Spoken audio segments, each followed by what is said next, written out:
سلام دوستان نازنین، فکت هستم و در این ویدیو با یک مطلب دیگر در کنار شما هستم. امیدوارم در صورت مفید بودن مطالب ویدیوهای من را با دوستان خود به اشتراک بگذارید. لطفاً سابسکرایب را فراموش نکنید و با بیان نظرات خود من را در مسیر حقیقت جویی همراهی بفرمایید. آنوناکی ها.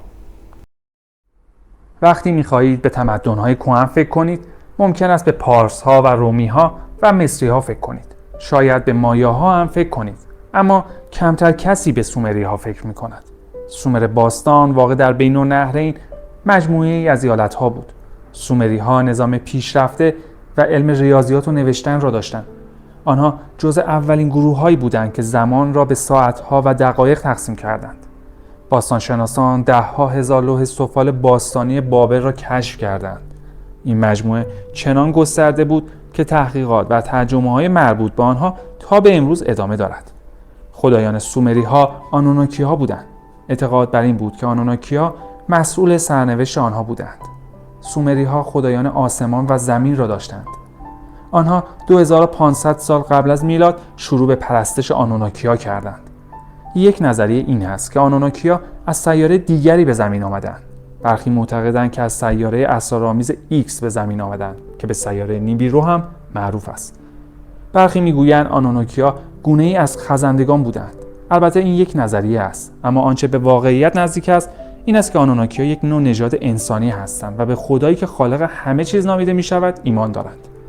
اما چرا آنها به زمین آمدند و به عنوان خدایان مطرح شدند؟ معتقدان این نظریه میگویند که آنوناکی‌ها سومری ها را وادار کردند که طلا را برای آنها از معادن استخراج کنند. یک لحظه به این فکر کنید که چرا فرهنگ های باستان به طلا اهمیت میدادند. مصریان اهرام خود را با طلا آراسته و پادشاهان خود را با طلا دفن می‌کردند. مصریان اعتقاد داشتند پوست خدایان آنها از طلا ساخته شده است. طلا یک ماده معدنی مفید در جامعه معاصر است. طلا در الکترونیک از اهمیت حیاتی برخوردار است، زیرا برق را به خوبی انتقال می‌دهد. با وجود این ویژگی فنی، اما بیش از 78% طلاها به صنعت جواهرات می‌رود. همچنین یک فلز با ارزش از نظر سرمایه‌گذاری مالی است. اما چرا مردم باستان از طلا به عنوان تزیینات استفاده می‌کردند؟ این شاید توضیح دهنده آن باشد که مردم باستان از خواص الکتریکی طلا نمی‌دانستند و استفاده از آن به عنوان تزیینات تنها نمادی برای بیان ارزش طلا برای خدایان آنها بوده است. آیا آنوناکی‌ها به آنها گفته بودند که طلا بسیار ارزشمند است؟ آیا خدایان آسمان برای تأمین نیروی فناوری خود به این فلز احتیاج داشتند؟ بیایید ساده و به صورت یک داستان برای شما توضیح دهم. آنوناکی‌ها کسانی بودند که از بهشت به زمین آمدند. هزاران سال پیش نژادی با فناوری بسیار پیشرفته‌تر از حتی حال حاضر بشر از سیاره دهم به نام نیبیرو که دارای یک مدار دراز بیضی شکل است و هر 3600 سال یک بار با چرخش معکوس وارد منظومه شمسی می شود به زمین آمدند. از نظر علمی آنها به دلیل مدار طولانی سیاره خود در اطراف خورشید زندگی بسیار طولانی دارند. گفته شده سیاره نیبیرو قرمز رنگ است و آتشفشان‌هایی به صورت یک کمربند در این سیاره هستند و این آتشفشان‌ها به شکل‌گیری جو آنها کمک می‌کنند. اتمسفر موجود این سیاره را وقتی که به دوره گرم نزدیک می‌شود از پرتوهای سوزاننده خورشید محافظت می‌کند. جو آنها باران را مهار و رها می‌کند و باعث ایجاد جویبارها و دریاچه‌هایی می‌شود که تمام زندگی و پوشش گیاهی سرسبز را حفظ می‌کند. بعضی از مردم در دره‌ها و بعضی در کوهستان زندگی می‌کردند. آنها هم در ابتدا با گستردگی جمعیت قبایل را تشکیل دادند. سپس دو ملت بزرگ با یکدیگر روبرو شدند. ملت شمال در مقابل ملت جنوب. جنگ‌های طولانی شروع شد و آنها گرفتار مرگ و ویرانی‌های زیادی در شمال و جنوب شدند. سپس آتش‌بس و صلح انجام شد. آنها برای متحد شدن به یک پادشاه برای نیبیرو احتیاج داشتند که بر همه سلطنت کند. آنها یک رهبر از شمال و جنوب به صورت قرعه‌کشی انتخاب کردند و تصمیم گرفتند که اگر او از شمال بود باید یک زن را به عنوان همسر خود و به عنوان ملکه از جنوب انتخاب کنند و اگر از جنوب بود بالعکس و فرزند اول آنها جانشین خواهد شد. نخستین پادشاه پس از برقراری صلح از شمال بود. عنوان سلطنتی او آن بود و عنوان سلطنتی همسر او آنتو که معنای آن کسی است که همسر آن است. اتفاقاتی افتاد که باعث شد در دوره سرما نیبیرو سردتر و در دوره گرما این سیاره گرمتر شود.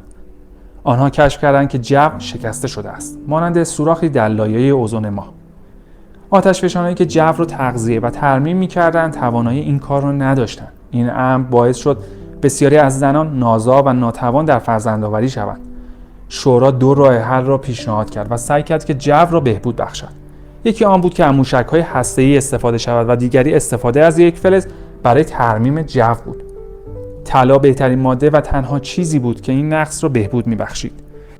اینکه آنوناکی‌ها چگونه به زمین رسیدند و چگونه از وجود طلا در زمین آگاه شدند مبحث طولانی است، اما اولین آنوناکی که به زمین آمد آلالو بود و او گزارش کشف طلا را به نیبیرو فرستاد.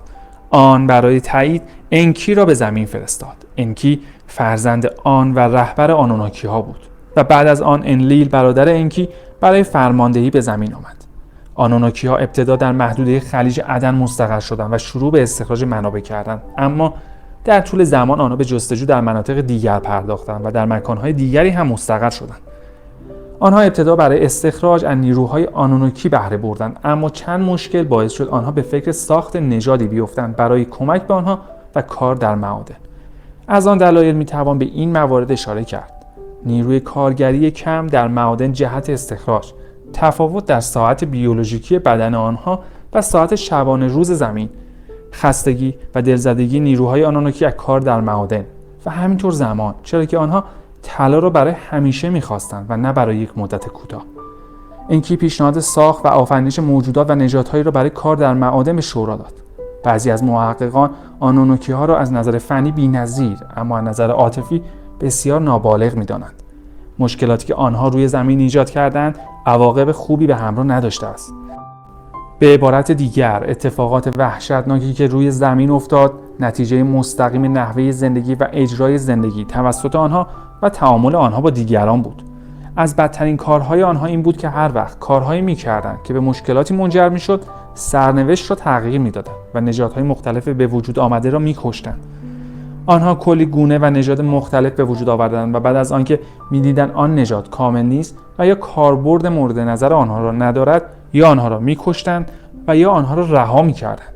محققان و نظریه پردازان می‌گویند که انکی، یکی از رهبران و دانشمندان آنوناکی، پس از خلق انسان خود با 2 زن انسان زمینی روابط جنسی برقرار کرد. زنان فرزندانی به دنیا آوردند، 1 زن و 1 مرد. فرزندان انکی و زنان زمینی دارای هوش بیشتری بودند. محققان و نظریه پردازان معتقدند که انکی به دلایل خودخواهانه خود این 2 زن انسان زمینی را باردار کرد. احتمالاً او باور داشته است که در ایجاد یک گونه ناب انسان زمینی موفق نبوده است. بنابراین او برای بهبود خط خون انسان با 2 زن انسان زمینی هم بستر شد و کودکانی به دنیا آمدند. وی سپس ادعا کرد که کودکان از 1 مرد و 1 زن زمینی هستند، اما بعداً خیانت خود را به برادرش اعتراف کرد. برادر انکی، انلیل، که فرمانده زمین بود، از فهمیدن این موضوع عصبانی شد و می‌خواست برادر خود را بکشد، اما نشد. آنها اولین انسان‌ها بودند، اما با مقداری خون مستقیم آنوناکی در والدین. پس از ایجاد انسان‌های زمینی، 200 مرد آنوناکی که از آنها به عنوان ایگیگی‌ها یاد می‌شود به زمین آمدند. ایگیگی‌ها خدایان بهشت در اساطیر بین‌النهرین هستند. اگرچه نام ایگیگی‌ها با اصطلاح آنوناکی مترادف است، اما در یک روایت ایگیگی‌ها خدایان جوانتر هستند که خدمتگزار آنوناکی‌ها بودند تا زمانی که طغیان کردند و در آن زمان با خلق انسان توسط آنوناکی‌ها، انسان‌ها جایگزین آنها شدند. آنها از زنان زمین شنیده بودند و تصمیم گرفتند با زنان زمینی هم بستر شوند. فرزندان آنها با زنان زمینی همان غول‌ها بودند یا همان نفیلیم‌ها. همانطور که می‌بینید زمین یک استخر ژنتیکی بسیار فاسد شده بود. روایت و اسنادی وجود دارد که آنوناکی‌ها و نخستین انسان‌ها سیاه‌پوست بودند. همچنین ذکر شده است طول عمر انسان‌های زمینی چند بار تغییر یافته است که آخرین عمر آنها 120 سال زمینی است. احتمال دارد این تغییر عمر ربط به دستکاری‌های ژنتیکی داشته باشد.